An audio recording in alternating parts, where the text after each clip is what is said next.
The story of Moses is a cornerstone of faith for millions. It is a tale etched into the landscape of the ancient Near East. We imagine the dust, the heat, the immense journey. Moses was not born a leader of a great nation. He was born a Hebrew in Egypt, a time when his people were enslaved. Pharaoh, the mighty ruler of Egypt, feared the growing numbers of the Israelites. He decreed that all newborn Hebrew boys be killed. This was a dark time filled with fear and oppression. The Israelites cried out for help, their voices lost in the vastness of the Egyptian empire. Their future seemed bleak, trapped under the heavy hand of slavery. Moses' own life began under this shadow of death. His mother, Jochebed, devised a desperate plan to save him. She placed him in a basket made of reeds. She coated it with tar and pitch to make it waterproof. Then she set the tiny ark adrift on the Nile River. It was an act of incredible faith and immense risk. Miriam, Moses' sister, watched from a distance, her heart pounding. The river, a source of life for Egypt, now carried the fate of her brother. This tiny vessel bobbing on the water held the future deliverer of an entire people, though no one knew it then. Pharaoh's own daughter discovered the basket. She was bathing in the river with her attendants. She saw the basket among the reeds and sent her maid to fetch it. When she opened it, she saw the baby crying. Her heart was moved with compassion. She recognized him as one of the Hebrew children. In a twist of fate, orchestrated perhaps by a higher power, Miriam stepped forward. She offered to find a Hebrew woman to nurse the child. Pharaoh's daughter agreed, and so Moses was returned to his own mother to be nursed, his life spared by the very household that sought to destroy his people. Moses grew up in the splendor of the Egyptian palace. He was educated as a prince. He learned the ways of the Egyptians, their language, their customs, their power. Yet he was a Hebrew by birth. This dual identity must have created a conflict within him. He saw the suffering of his people. He witnessed their harsh labor and the cruelty of the taskmasters. One day he saw an Egyptian beating a Hebrew. In a moment of anger and perhaps a burgeoning sense of justice, Moses intervened. He killed the Egyptian and buried him in the sand. This act, though hidden, would change the course of his life dramatically. News of Moses' action eventually reached Pharaoh. Moses knew his life was in danger. He had to flee Egypt. He journeyed eastward into the land of Midian. This was a vast, arid wilderness. It was a stark contrast to the fertile Nile Delta he had known. He became a shepherd, a solitary figure tending flocks in a barren land. For 40 years, Moses lived this quiet, unassuming life. He married Zipporah, the daughter of Jethro, a priest of Midian. He had a son. The prince of Egypt was now a humble shepherd. This long period of exile was perhaps a time of preparation, a stripping away of his former identity. One day, while tending his father-in-law's flock, Moses led them to the far side of the wilderness. He came to Horeb, the mountain of God. It was here, in this desolate place, that an extraordinary event occurred. He saw a bush that was on fire. But this was no ordinary fire. The bush was engulfed in flames, yet it was not consumed. The leaves were not blackened. The branches were not turning to ash. It burned with an unnatural, divine light. Curiosity drew Moses closer. He had to understand this strange sight. He needed to see why the bush was not burning up.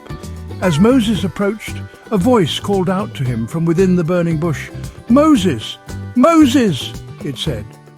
The voice identified itself as the God of his father, the God of Abraham, the God of Isaac, and the God of Jacob. Moses was terrified. He hid his face, for he was afraid to look at God. This was a profound, life-altering encounter. The God of his ancestors, the God of the enslaved Israelites, was speaking to him. The solitude of the desert was broken by a divine revelation. The shepherd was being called to a new, immense task. God told Moses that he had seen the misery of his people in Egypt. He had heard their cries. He was concerned about their suffering. And now God was commissioning Moses to go back to Egypt. He was to go to Pharaoh and bring the Israelites out of slavery. Moses was stunned. He was a fugitive. He was a shepherd. He felt inadequate for such a monumental task. He questioned his ability, his authority, his eloquence. "Who am I," he asked, "that I should go to Pharaoh and bring the Israelites out of Egypt?" This was the beginning of a divine negotiation, a reluctant hero being called to an epic destiny. God reassured Moses, promising to be with him. He provided Moses with signs to convince the Israelites and Pharaoh. His shepherd's staff would turn into a snake. His hand would become leprous and then be restored. These were not mere tricks, they were demonstrations of divine power. Moses, still hesitant, pointed to his lack of eloquence, claiming he was slow of speech and tongue. God reminded Moses who made man's mouth, who makes him deaf or mute, seeing or blind. God promised to help him speak and teach him what to say. Eventually Moses, though still filled with apprehension, accepted the daunting mission. His brother Aaron would be his spokesman. Moses returned to Egypt. He and Aaron gathered the elders of Israel. They told them what God had said. They performed the signs God had given them. The people believed. They bowed down and worshipped.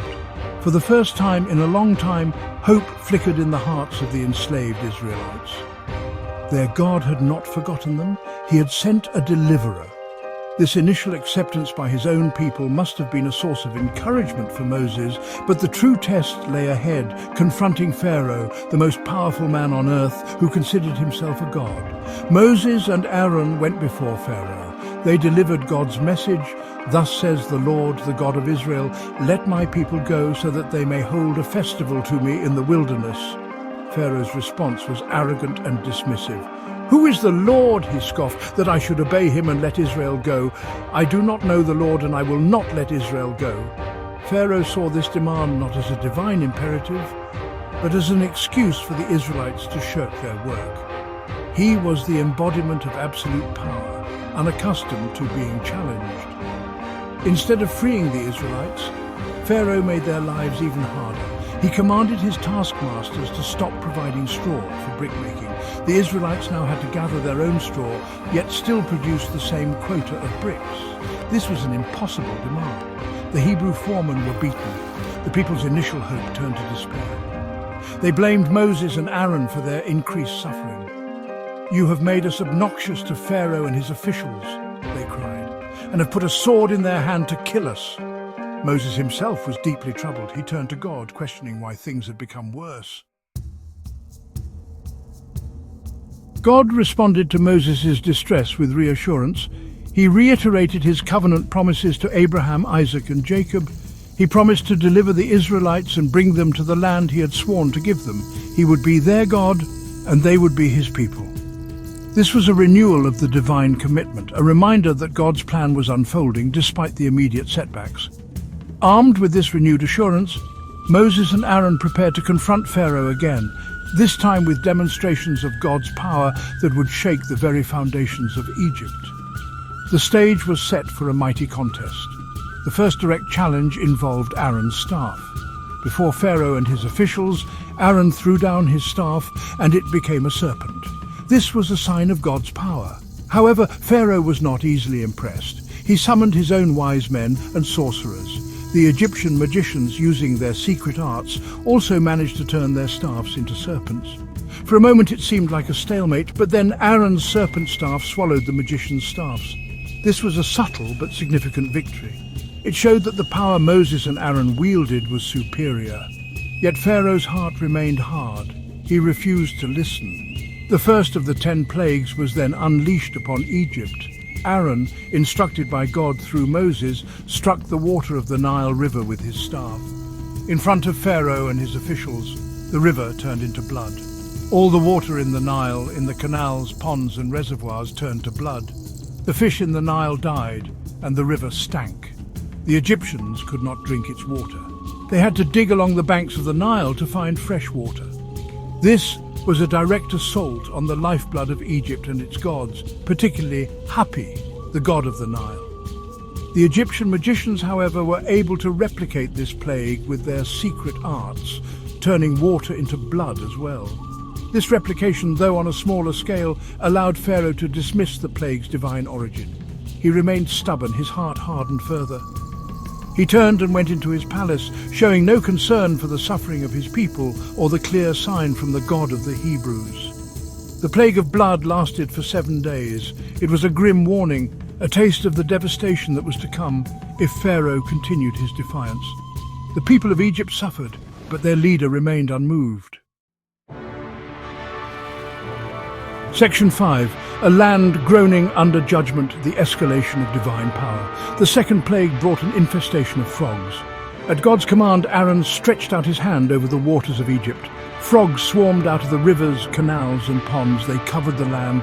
They entered houses, bedrooms, ovens and kneading troughs. There was no escape from the slimy, croaking creatures. Imagine the discomfort, the revulsion. Egypt, a land known for its order and cleanliness, was overrun. This plague too was a direct challenge to Egyptian deities such as Heket, the frog-headed goddess of fertility. The sheer number of frogs was overwhelming. Pharaoh's magicians were once again able to produce frogs through their secret arts. Yet the scale of the plague brought by Aaron was far greater. This time, Pharaoh was affected enough to summon Moses and Aaron. He pleaded with them, "Pray to the Lord to take the frogs away from me and my people, and I will let your people go to offer sacrifices to the Lord." Moses agreed, setting a time for the frogs to be removed. At Moses' prayer, the frogs died. They were gathered into huge piles and the land reeked. But once there was relief, Pharaoh hardened his heart again. He went back on his word. The third plague was gnats or lice, depending on the translation. Aaron struck the dust of the ground with his staff, and it became gnats throughout all Egypt. These tiny biting insects tormented both people and animals. Unlike the previous plagues, the Egyptian magicians could not replicate this one. They tried, but they failed. "This is the finger of God," they admitted to Pharaoh. This was a significant moment. Pharaoh's own experts acknowledged a power beyond their capabilities. Yet even this admission did not sway Pharaoh. His heart remained hard. He would not listen to Moses and Aaron. The fourth plague was a swarm of flies. This time, however, God made a distinction. The swarms of flies infested the houses of the Egyptians and covered their land. But the land of Goshen, where the Israelites lived, was spared. This was a clear sign that the God of the Hebrews was specifically targeting the Egyptians and protecting his own people. The flies were a terrible nuisance, ruining the land. Pharaoh, under pressure, called for Moses and Aaron again. He offered a compromise sacrifice to your God here in Egypt. Moses insisted they must go 3 days' journey into the wilderness, as their sacrifices would be detestable to the Egyptians. Pharaoh reluctantly agreed, but again hardened his heart once the flies were gone. Section 6. Night of Departure, Dawn of Freedom, the Passover and Exodus. The plagues continued to escalate in severity. The fifth plague struck Egypt's livestock. Horses, donkeys, camels, cattle, sheep and goats died. But again, none of the livestock belonging to the Israelites were affected. Pharaoh investigated and confirmed this distinction, yet his heart remained unyielding. The sixth plague brought festering boils on people and animals throughout Egypt. The magicians could not even stand before Moses because of the boils. Still, Pharaoh refused to let the Israelites go. The seventh plague was a devastating hailstorm, unlike anything ever seen in Egypt. Fire mixed with the hail. It destroyed crops, shattered trees, and killed people and animals caught in the open. Only the land of Goshen was spared. Pharaoh seemed to relent during the hailstorm, admitting his sin and the Lord's righteousness. He promised to let the people go. But as soon as the storm stopped, he and his officials hardened their hearts once more. The eighth plague brought locusts, covering the land and devouring every plant the hail had left. The land was darkened. Pharaoh's officials urged him to give in, but his pride was too great. The ninth plague was a thick darkness that covered Egypt for 3 days. People could not see each other or move about, but there was light in the dwellings of the Israelites. Even this terrifying plague, a direct affront to Ra, the sun god, did not fully break Pharaoh's will. Finally, God announced the 10th and most terrible plague, the death of the firstborn. Every firstborn son in Egypt, from the firstborn of Pharaoh who sat on the throne to the firstborn of the captive in the dungeon, and all the firstborn of the livestock, would die. To protect the Israelites, God instituted the Passover. Each family was to take a year-old male lamb without defect. They were to slaughter it at twilight and put some of its blood on the sides and tops of the door frames of their houses. They were to roast the meat and eat it with unleavened bread and bitter herbs, dressed and ready to leave. That night the Lord passed through Egypt. When he saw the blood on the doorposts, he would pass over that house, and the destructive plague would not touch them. But in every Egyptian household there was a loud cry, for there was not a house where someone was not dead. Pharaoh himself was struck. His own firstborn son died. This unimaginable grief finally broke his resistance. He summoned Moses and Aaron in the middle of the night. "Up! Leave my people, you and the Israelites," he cried. "Go, worship the Lord as you have requested." The Egyptians urged the Israelites to leave quickly, pressing them with gifts of silver, gold and clothing, just as God had foretold. The long night of slavery was over. The Exodus had begun. Section 7.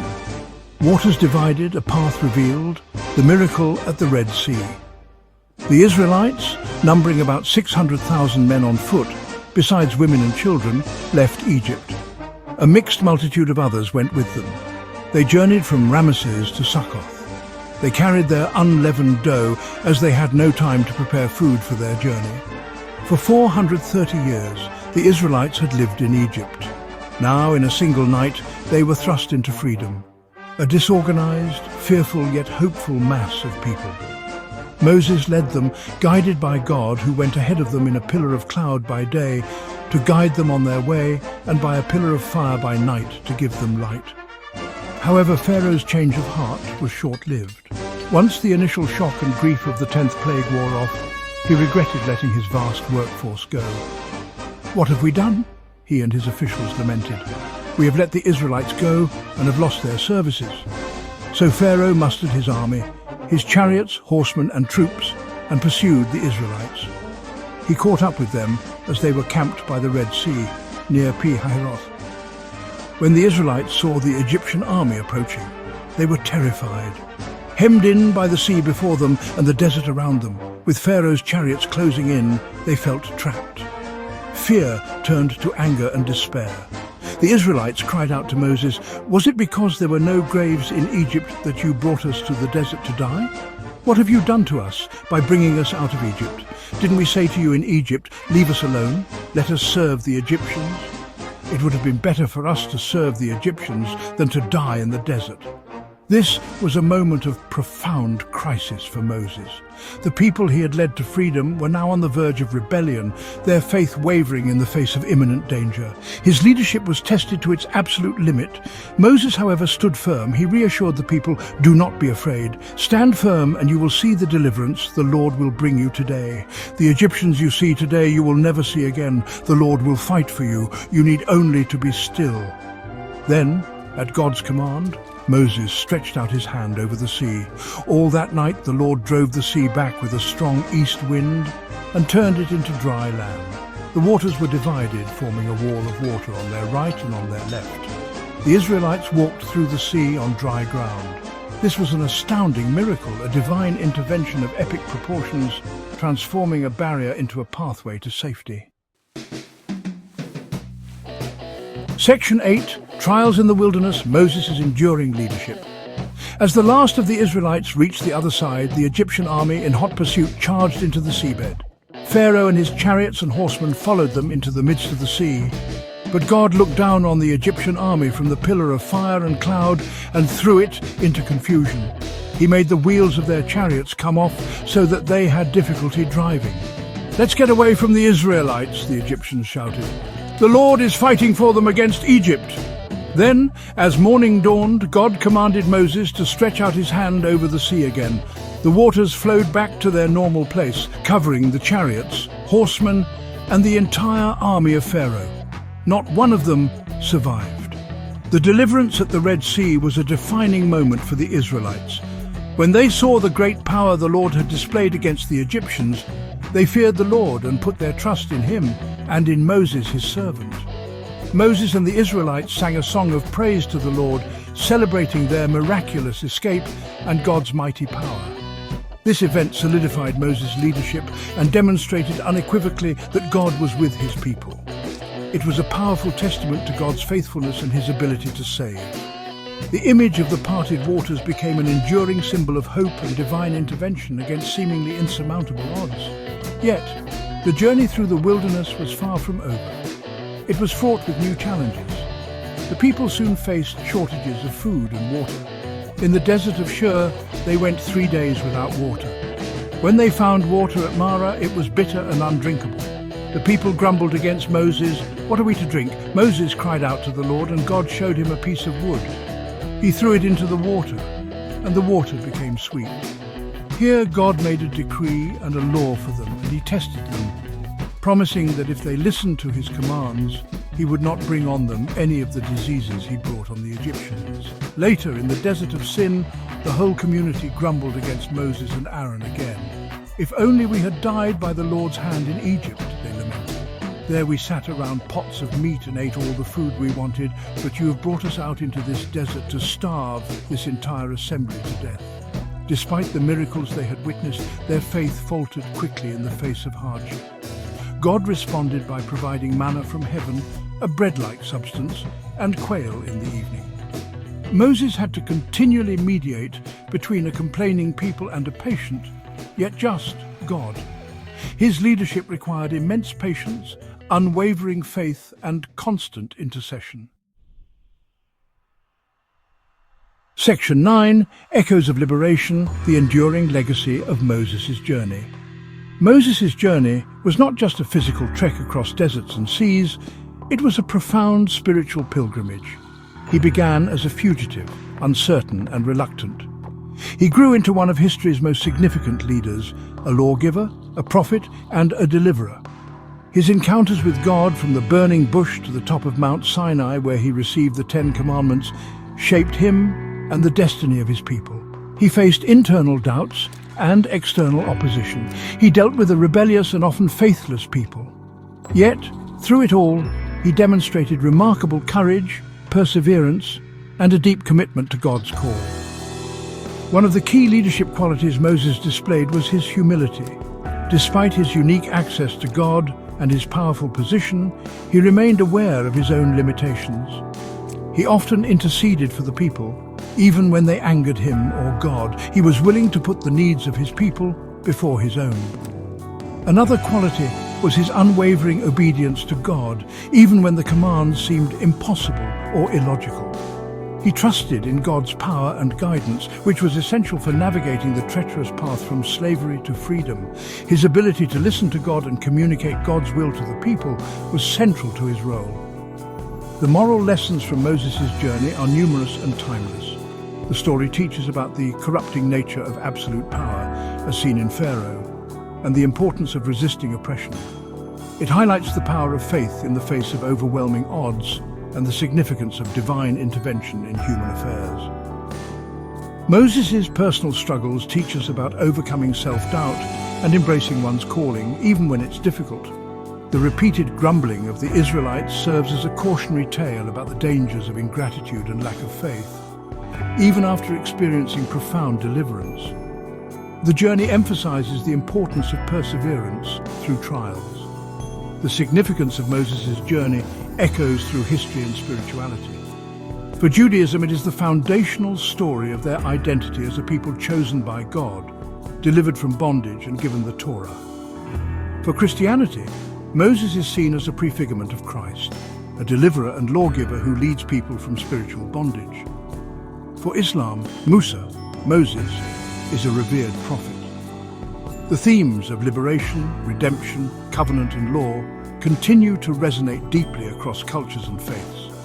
Moses' epic journey remains a powerful narrative of freedom, divine guidance, and the enduring quest for a promised land, inspiring countless generations to seek their own forms of liberation and connection with the divine.